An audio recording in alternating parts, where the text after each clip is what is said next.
So let's begin by settling the body, adopting a stable, comfortable, upright position that's serviceable for meditation. So think about keeping your feet flat and your back straight, torso open, hands in the lap, right over left, with the palms upturned and the thumbs gently touching, resting on your knees. The eyes are gently closed or slightly open, just making sure we let in enough light to remain alert.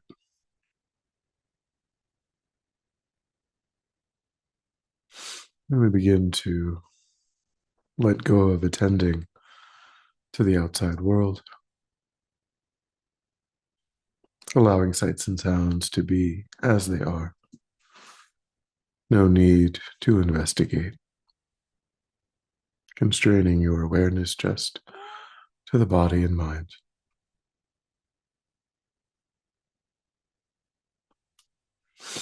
Concentrating that awareness in the present by attending closely to the physical sensation that accompanies the in breath and the out breath in the space around the opening of the nostrils.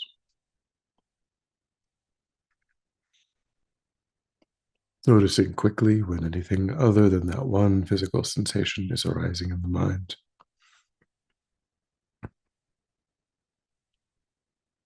And without judgment or frustration, lifting your awareness up from this distraction, and gently but firmly returning to the breath again and again.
And then when the mind feels more calm, begin to generate a broad and altruistic motivation.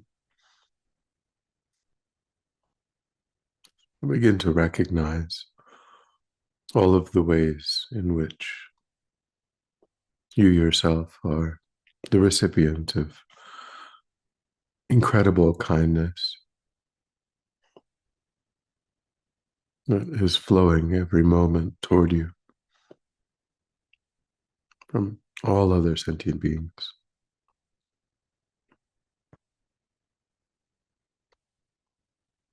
We live in relative peace and safety, comfort,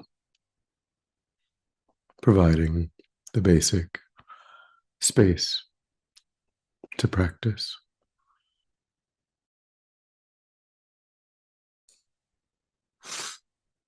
We ourselves have such freedom, opportunity provided by being able to learn the knowledge of others.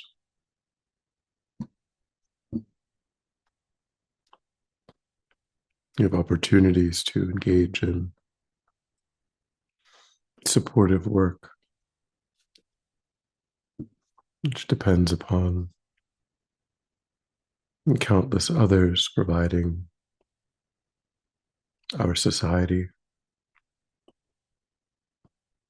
All of the food that we eat, our clothes, our home, everything that we rely on to be there when we need it. The clean water, the electricity,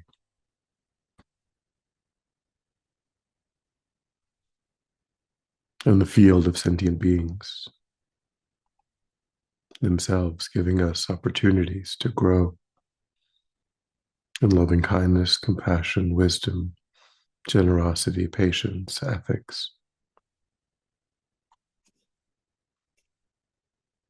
We depend upon every other sentient being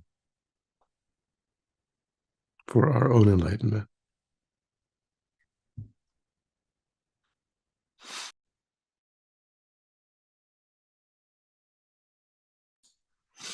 But in the lives of these sentient beings who've been so kind,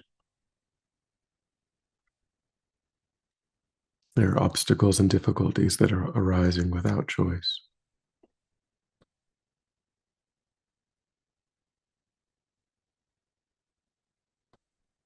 And so generate this strong wish to be of benefit.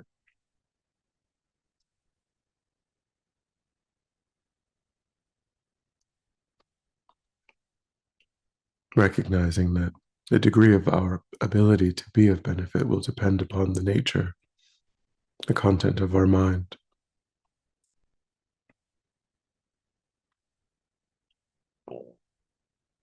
How well we're able to become deeply familiar with virtue, to turn away from non-virtuous habits and tendencies.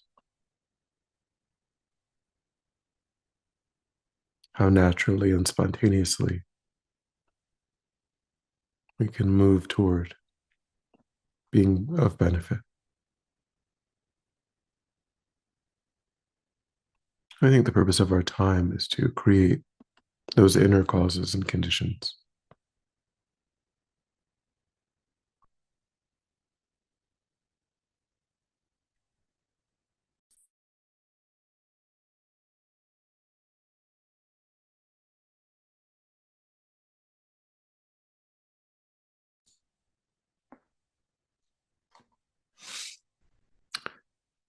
And today we'll contemplate more deeply the incredible value of the life that we have in order to counter the false narrative that it's common, that it's insignificant.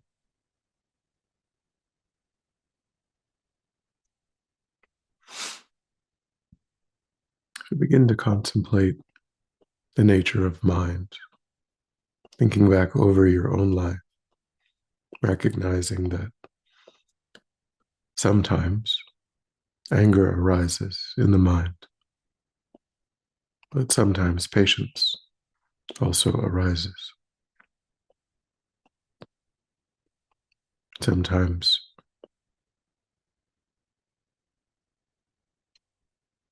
great love arises in the mind.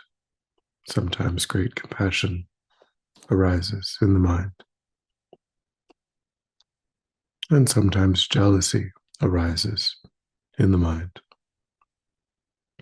Sometimes ill will arises in the mind.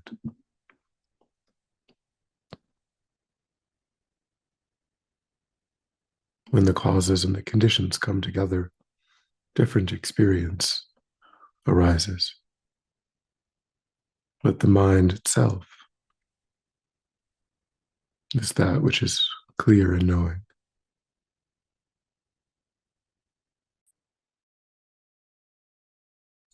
We are not always angry.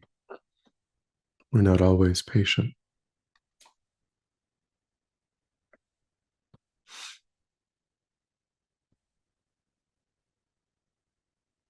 But we can see that it's the coming together of causes and conditions. And so the mind itself is changeable. The mind itself can be trained. We can cause different conditions to arise.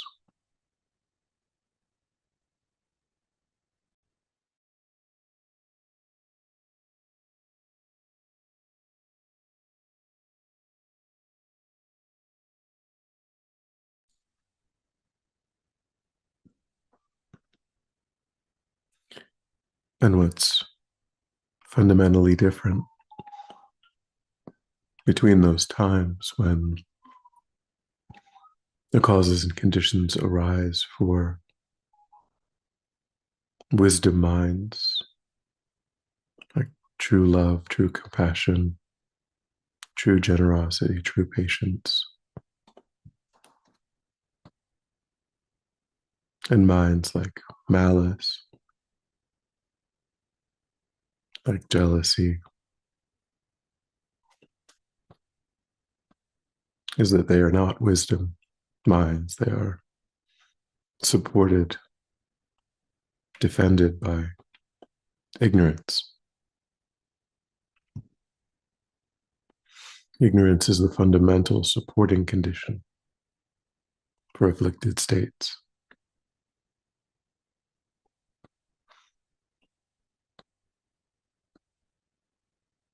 And yet, in our own experience, we see that the wisdom minds can become stronger. And these afflicted states can become weaker. And that process has no limit. That is the potential of your own mind and the minds of all other sentient beings. And try to look back over your own life and feel the truth of that.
But then think too that this fundamental nature of my mind,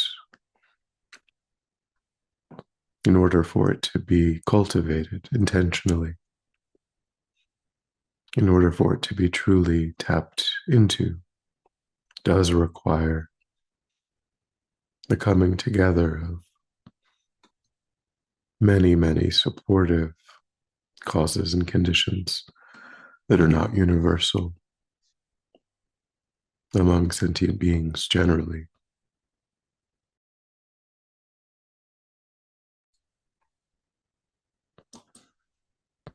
There are many sentient beings experiencing lifetimes within the lower realms, where their bodies and minds, their subjective experiences make it impossible to tap into that potential. Their minds are not fundamentally different, but they lack the capacity to train their minds due to the intensity of the suffering.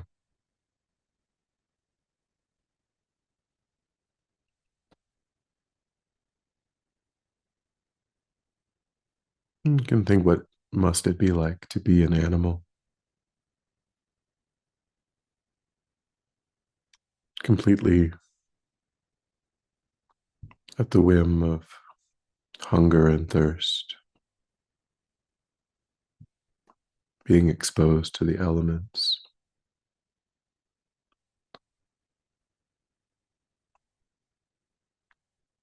being unable to seek care for any kind of physical injury.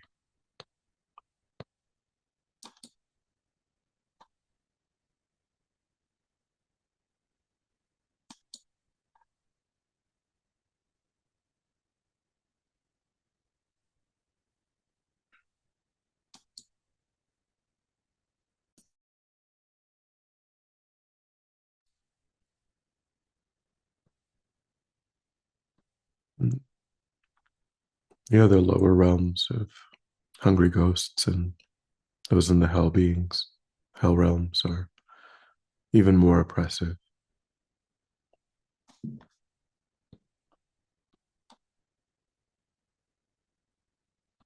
And yet presently we are free from that experience.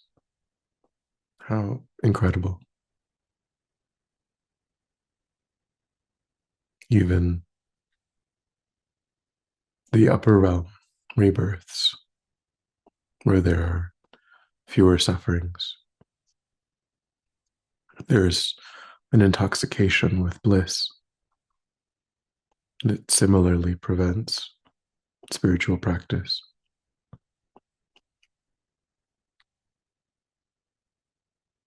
We're free of that experience as well.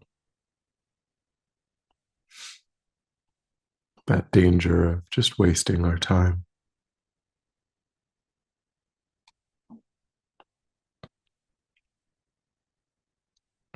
Even within the human realm, there are places of war, famine,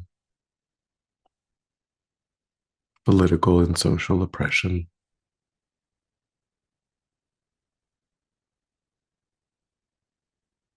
Make it incredibly difficult to tap into that potential.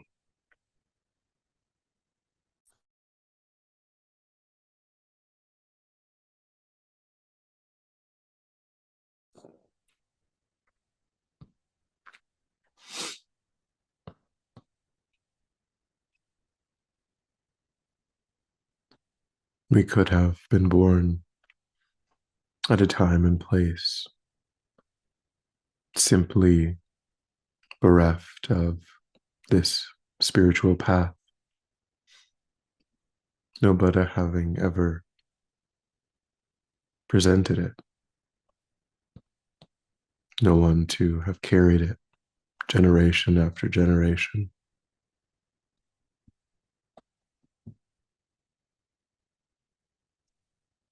this liberating knowledge and wisdom lost.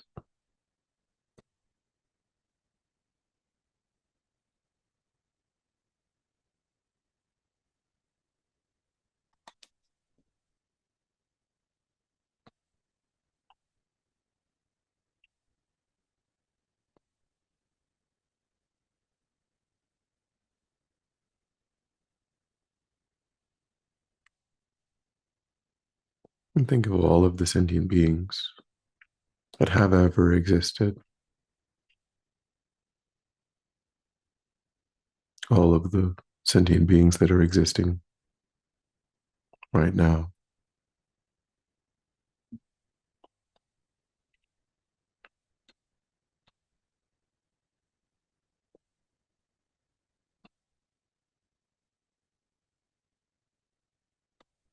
And think how many of them have all of these incredible conditions coming together all at once.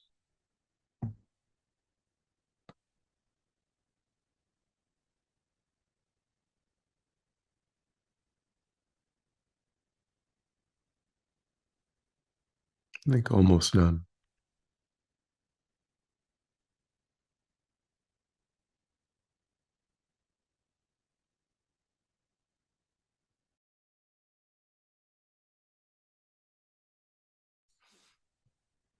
Not even incredibly fortunate people from even 100 years ago have the same access, the same ease of receiving teachings that we have.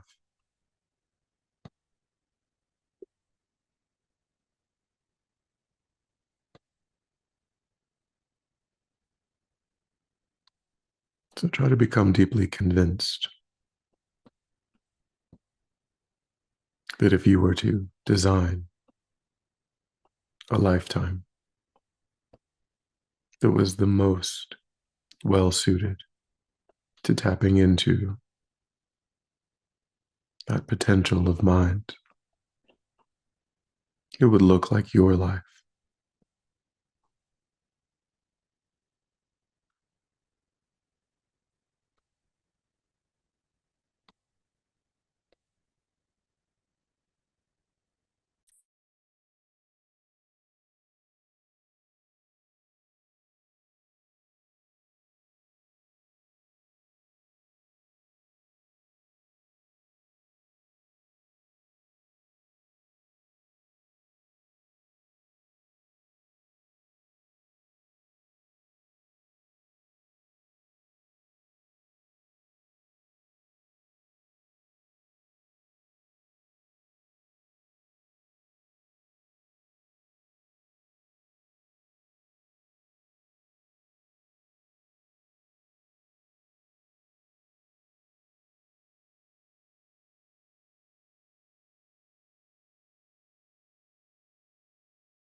and try to tap into a sense of excitement and joy at what this life affords you the ability to accomplish,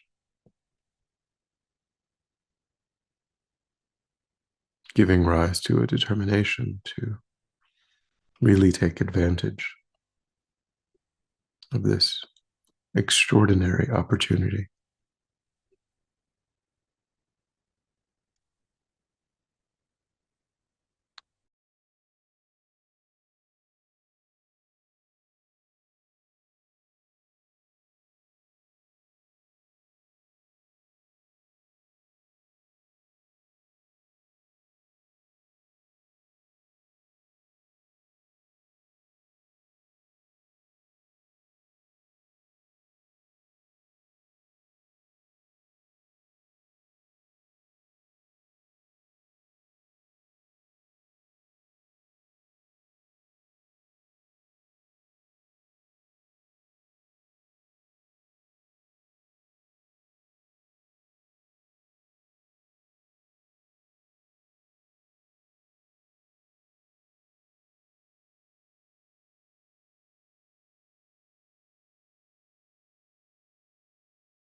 And then when you're ready, we'll come back together.